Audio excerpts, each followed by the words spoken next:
one in the center. He's the one that created. The designer gets to be the definer. He defined things as good, you and I, before sin. Very good, in fact. That's a judgment, by the way. How many, when you think judgment, you think negative connotation, like, ooh, judgment? Yeah, be honest.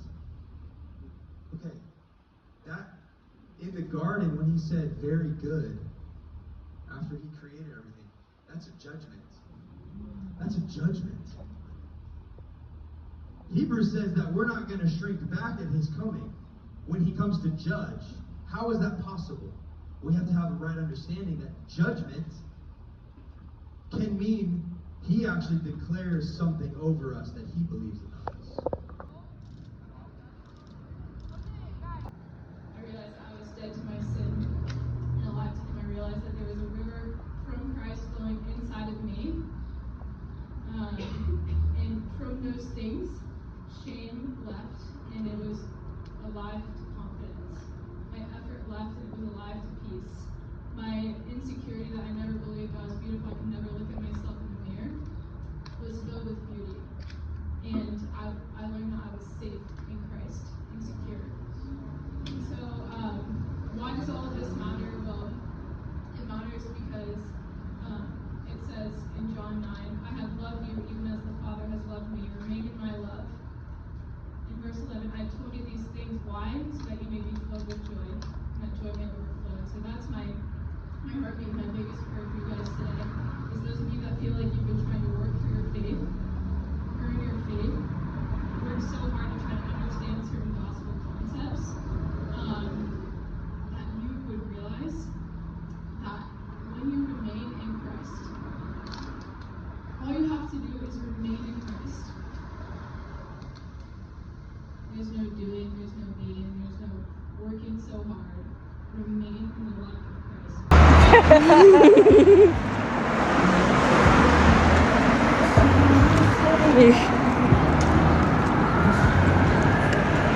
Others, because I didn't look them all up. There's some other ways he does.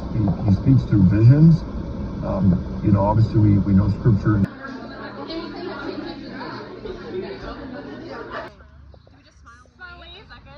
This is so fun. We just got done with the women for the garden brunch thing. How was brunch? It was so good. It was amazing. It was so good. Loved it. Yep. Love. Right. Yeah, we met our beautiful friend Hannah here that just moved from Cincy, or to Cincy. Yeah. Yeah. Yep. From Alabama. From Alabama. Yes. Yeah. And we met Lily behind the camera. Say hi. Our sweet new friend. What did God teach you guys? God taught me that Unity. Yes, we can be rooted. Be rooted. Yes. That is true. Be rooted. Yeah, that was the word today that God put in. What was her name? Adair. Adair. Yes. Sorry. To be rooted. It was great. Yay!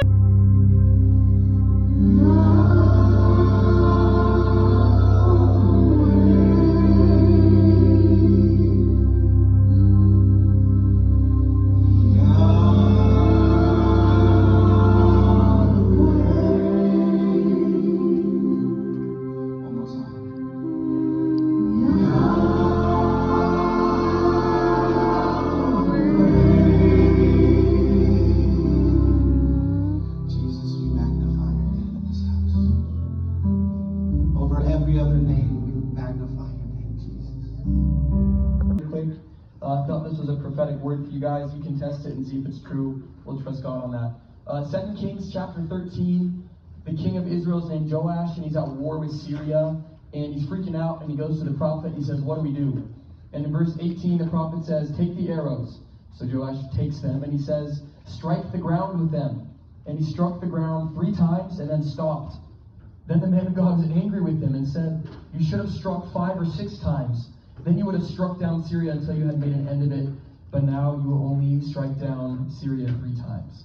Okay, what's happening here? They're at war, and he gives them a peculiar prophetic word to hit the ground with these arrows, and the king does, but he stops partway through, probably because he thought it was weird. Maybe he thought it was kind of mundane, and I don't know, he stopped. And Elisha says, why'd you stop? If you had gone 5 or 6 times, you would have had the victory, but instead you're going to stop short. And I felt that over you guys in Cincinnati. This is year number 6, right? Okay, so last year was 5, this year is 6. Sometimes when things become normal to us, or we do them a lot, they become common, and they start to seem mundane. This isn't. This amount of unity going after prayer, worship, and the gospel and gatherings is not common, and it's shifting something in the atmosphere. And I just felt, maybe this is true, maybe it isn't, that this year there's more heaviness than you guys have felt in the past, or maybe there's more spiritual pushback. Yeah? Has anyone felt that? That means you're about to win. Don't give up. Don't stop at 3 times. And I also felt specifically that there's an emphasis on prayer and worship. Keenan, when you just led it at the end, and let's just lift up his name, worship God, and it feels sincere when it's heavy. It's almost like, oh, this doesn't feel like authentic praise. But when we push past that, we get into like the real victory praise. And I just felt that for Cincinnati specifically, coming in from the outside, guys, don't stop praising. Lift his name up. I think there's a breakthrough coming for your city that you guys have been contending for 6 years. Don't stop. Hit 5 or 6 times. Maybe it's 10 for you guys. Maybe year 10's the breakthrough. But I felt even specifically this year there's something in praise and worship and not giving up. So can we sign up for that again? Yeah, can we lift him up this week? This is bigger than even just you guys. This is impacting the whole Midwest. Some of the prophetic words you guys got about in the Midwest as it is in heaven. I just did a breakout session with a bunch of 18 to 20-year-olds in Kona, Hawaii, who just got back from the nations, getting sent back to their cities in the Midwest on fire to see a movement of God in the Midwest. I'm from Minnesota. I wanted to move to Iraq or Iran long term. God called me back to the Midwest. And I honestly, I'm just like, why not with the Midwest? Why can't we see the biggest move of God the U.S. has ever seen? Let's look at competitive. Let's win. I'm sick of hearing about California and the East Coast. How about the Midwest? Yes. The heartbeat of America. Yes. Oh man. Okay, that's the little side piece before I start sharing.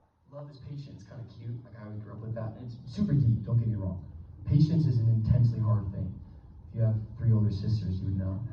I kid. I love my sisters. They're amazing. But love suffers long, meaning that there's a prize on the other side of love that you're willing to endure more pain for because you counted it worthy the cost.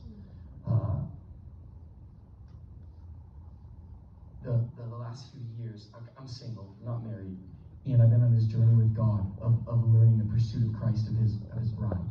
And I've been very infatuated with understanding him as the bridegroom, loving his bride, even as I yearn to get married one day and to pursue my own bride. And I'll just be vulnerable with you guys. I was pursuing this girl recently, and the more that I started to care about her and grow in love toward her, the more I yearned for her to love me back. And at first I was like, oh man, is that insecurity? Is that selfish? But then actually, funnily enough, she said it to me. She said, if God yearns to be loved, I think it's okay for you to yearn to be loved. And if God wants to be wanted back, I think it's okay for us to want to be wanted back. And I started to learn in Christ this desperate yearning for the love of those he loves. Give us your burden for people. Give us your burden for nations. Give us your burden for the church.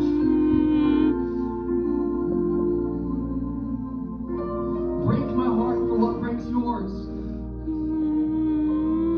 And if it's suffering, I'll say yes again.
What did what did the Lord teach you guys this weekend? But today's Sunday, so we didn't have lunch. And I really like being in his presence. Do you tell your father? I think I already do that, but I think we just learn more about like having. I just had a lot more. When I was sing. I think. Yes. For me, it's his rivers of grace. Oh, yeah, joy and grace. Please, like the accent. Bring that to the church. That was big. That was a big one. Oh, she knows that. That's it. I vlog.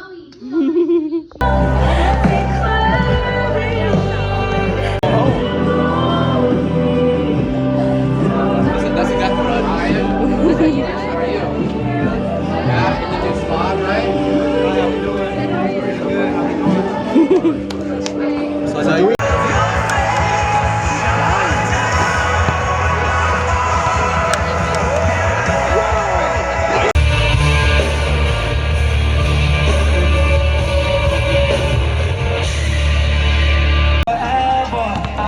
Go!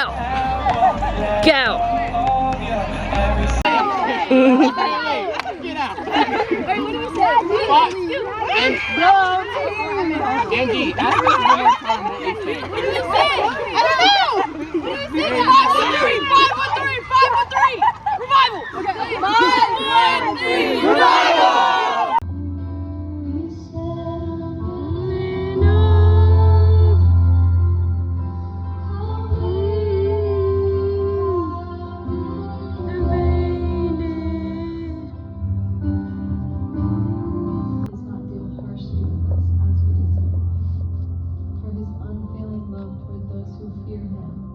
Is as great as the height of the heavens above the earth. He has removed our sins as far from us as the east is from the west.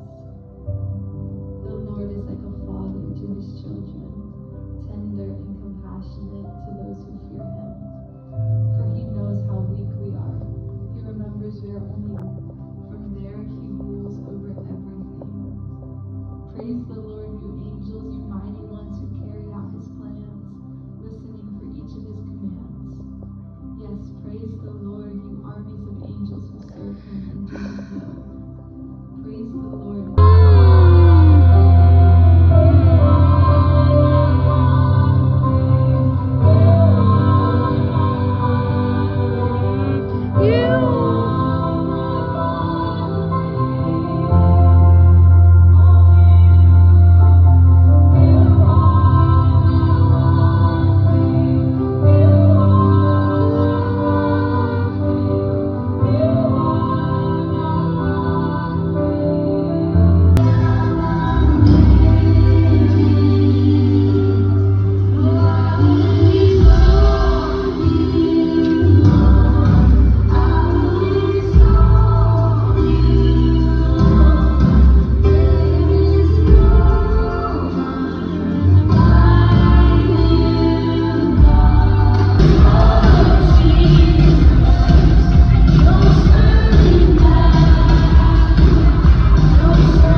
Yeah, I'm also getting like videos as well. And anyways, vlog, we're at Run with Christ. Wait, you have a camera too. Gotta get that Cincy for the gospel Instagram content. Reese, I understand you want to leave us, but. What are we going on?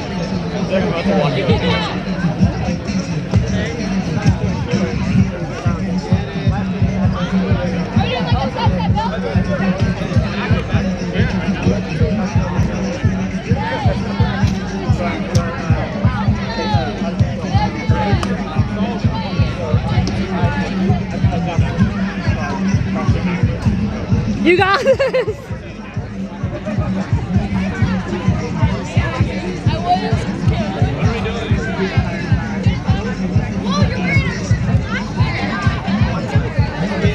We still have shirts for sale. They will be gone by tonight. You should come look at them right now.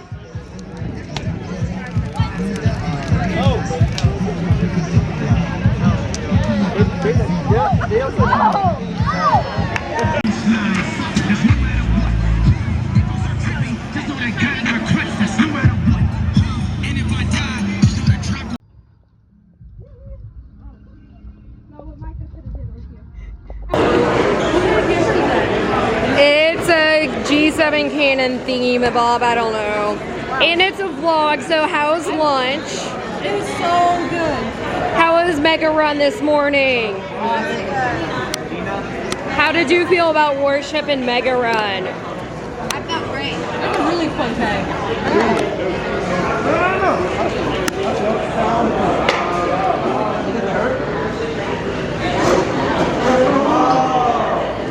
And then my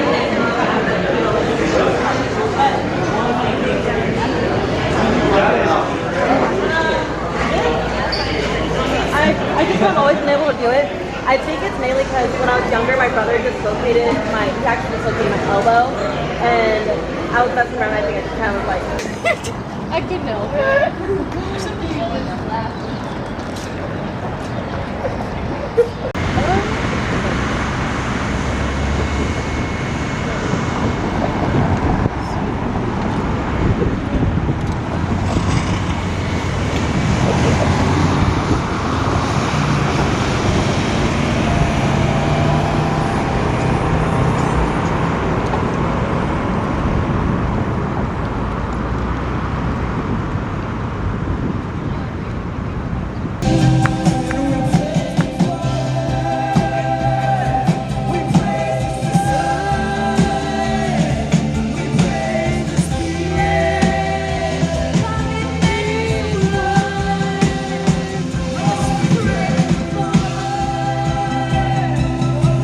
Worshiping and thanking Jesus for all that he's done, for the joy that he set before us. So thank you, God.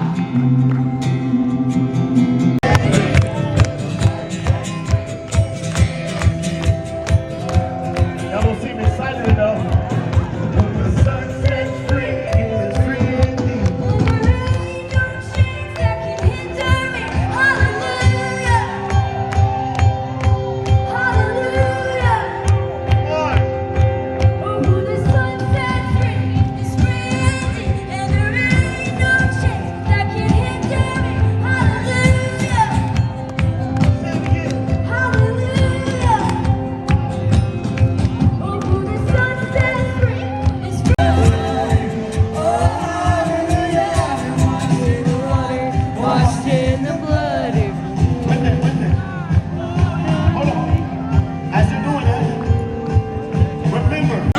You belong to Mary Poppins. You got a long trip today, huh?